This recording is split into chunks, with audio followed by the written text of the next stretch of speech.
सोनम वांगचुक यांच्या आंदोलनाच्या समर्थनार्थ मुंबईतील आंदोलनात उद्धव ठाकरे यांनी केंद्र सरकारवर जोरदार टीका केली आहे.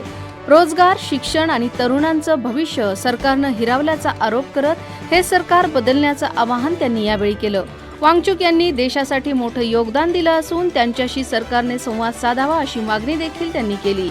तसंच RSSच्या भूमिकेवर प्रश्नचिन्ह उपस्थित करत पाकिस्तानसोबत चर्चेची भाषा करणारं सरकार सोनम वांगचुक यांच्याशी मात्र बोलत नसल्याचा आरोप त्यांनी केला. मोदी सरकारनं हिम्मत असेल तर निवडणुका जाहीर कराव्यात असं आवाहन देखील त्यांनी केलं.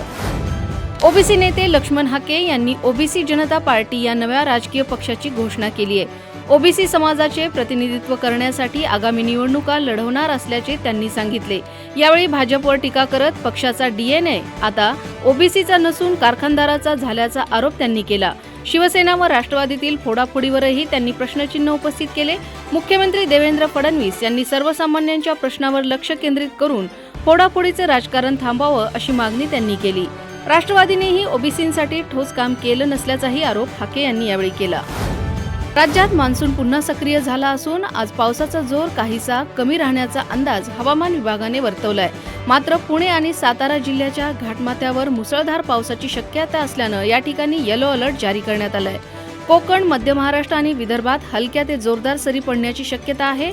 जळगाव, छत्रपती संभाजीनगर, जालना, परभणी आणि हिंगोली या ठिकाणी विजांच्या कडकडाटासह पावसाचा अंदाज आहे. शेतकऱ्यांनी शेतीची कामे नियोजनपूर्वक करावीत आणि घाट रस्त्यांवर प्रवास करताना सावधगिरी बाळगावी असं आवाहन प्रशासनाने केलंय.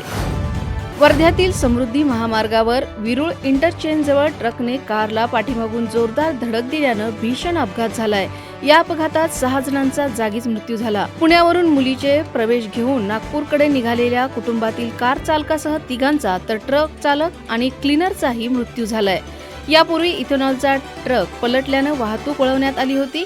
त्याचवेळी भरधाव ट्रकनं थांबलेल्या वाहनांवर धडक मारली. अपघातात कारचा चुराडा झाला, ट्रकला आग लागली आणि महामार्गावरील वाहतूक काही काळासाठी विस्कळीत झाली. सध्या पोलीस या अपघाताचा कसून तपास करत आहेत. संसदेचं पावसाळी अधिवेशन आजपासून सुरू होत असून सरकार FCRA, आयकर, MSME, जन्ममृत्यू नोंदणी, सर्वोच्च न्यायालयाच्या न्यायाधीशांची संख्या आणि वंदे मातरम संरक्षणासह 6 महत्त्वाची विधेयकं आज संसदेत मांडणार आहे.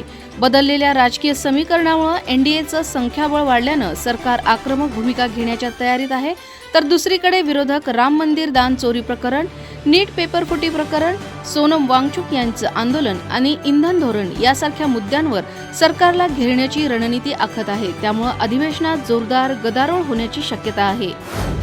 सोनम वांगचुक यांना दिल्ली पोलिसांनी सफदरजंग रुग्णालयात हलवल्यानंतर अभिजित दिपके यांनी सहकाऱ्यांसह आमरण उपोषण सुरू ठेवल्यानं जंतर मंतरवरील आंदोलन कायम आहे. दरम्यान परिसरातील CCTV कॅमेरे बंद करण्यात आले असून बॅरिकेड्स हटवण्यात आल्यानं पोलिसांची कारवाई सुरू असल्याचंही सांगण्यात येतंय. आंदोलकांनी पोलिसांकडून दबाव टाकला जात असल्याचा आरोप करत शांतता राखण्याचं आवाहन केलंय. जंतर मंतर परिसरात मोठा पोलीस आणि निमलष्करी बंदोबस्त, मोबाईल जॅमर्स आणि वॉटर कॅन तैनात करण्यात आले असल्याने संसद मोर्चापूर्वी तणावपूर्ण वातावरण निर्माण झाले. दिल्लीच्या जंतर मंतरवरील आमरण उपोषणादरम्यान पोलिसांनी सफदरजंग रुग्णालयात हलवलेल्या सोनम वांगचुक यांनी सोमवारी महत्त्वाचं ट्विट करत उपोषण मागे घेण्यासाठी केंद्र सरकारसमोर 3 अटी मांडल्यात. नीट पेपरफुटी आणि शिक्षण व्यवस्थेतील त्रुटींची जबाबदारी केंद्राने स्वीकारावी, त्यांना आणि CJPचे प्रमुख अभिजित दिपके यांना संसदेत जाऊन खासदारांशी संवाद साधू द्यावा किंवा तब्येत ठीक नसल्यास खासदारांनी रुग्णालयात येऊन लेखी आश्वासन द्यावं अशी त्यांची मागणी आहे. आपण रुग्णालयात अनधिकृतपणे ताब्यात असून हालचाली व संपर्कावर निर्बंध असल्याचाही दावा त्यांनी केला. त्यामुळे आता सरकार यावर काय निर्णय घेणार हे पाहणं गरजेचं आहे. इराणचे परराष्ट्र मंत्री अब्बास अराक्ची यांनी अमेरिकेला इशारा देत इराण कधीही व्हेनेझुएलाप्रमाणे शरणागती पत्करणार नसल्याचं स्पष्ट केलंय. रशियन माध्यमाला दिलेल्या मुलाखतीत त्यांनी अमेरिकेचे विशेष दूत स्टीव्ह विटकॉफ यांच्याशी झालेल्या अणु कार्यक्रमावरील चर्चेचा उल्लेख केला. चर्चेदरम्यान बॉम्ब हल्ल्याच्या धमकीच्या छायेत वाटाघाटी कराव्या लागल्या का असा प्रश्न त्यांनी विटकॉफ यांना विचारल्याचं सांगितलं. इराणने या संपर्काला औपचारिक चर्चा मांडण्यास नकार दिला असून अमेरिकेच्या दबावाला झुकणार नसल्याची ठाम भूमिका पुन्हा अधोरेखित केली. स्पेनने अर्जेंटिनाचा 0-1 असा पराभव करत तब्बल 16 वर्षांनंतर दुसऱ्यांदा FIFA विश्वचषक जिंकलाय. अमेरिकेतील न्यू जर्सीच्या मेटलाईफ स्टेडियमवर झालेल्या अंतिम सामन्यात निर्धारित 90 मिनिटं गोल शून्य बरोबरीत राहिल्यानंतर अतिरिक्त वेळेतील 106व्या मिनिटाला बदली खेळाडू फेरन टॅरेफने निर्णायक गोल केला. या विजयासह स्पेन पुन्हा जगज्जेता ठरला. कर्णधार रॉड्रिगो, अध्यक्ष डोनाल्ड ट्रम्प आणि फिफा अध्यक्ष गियानी इन्फांटिनो यांच्या हस्ते विश्वचषक त्यांनी स्वीकारला. पराभवानंतर सलग दुसऱ्यांदा विजेतेपदाचं स्वप्न भंगल्यानं अर्जेंटिनाचा कर्णधार लिओनेल मेसी भावुक होऊन भर मैदानात रडताना दिसला. पंजाबी गायिका जस्मिन सँडलर्सच्या डेहराडून या ठिकाणी कॉन्सर्ट नंतरचा एक व्हिडिओ सोशल मीडियावर व्हायरल झालाय.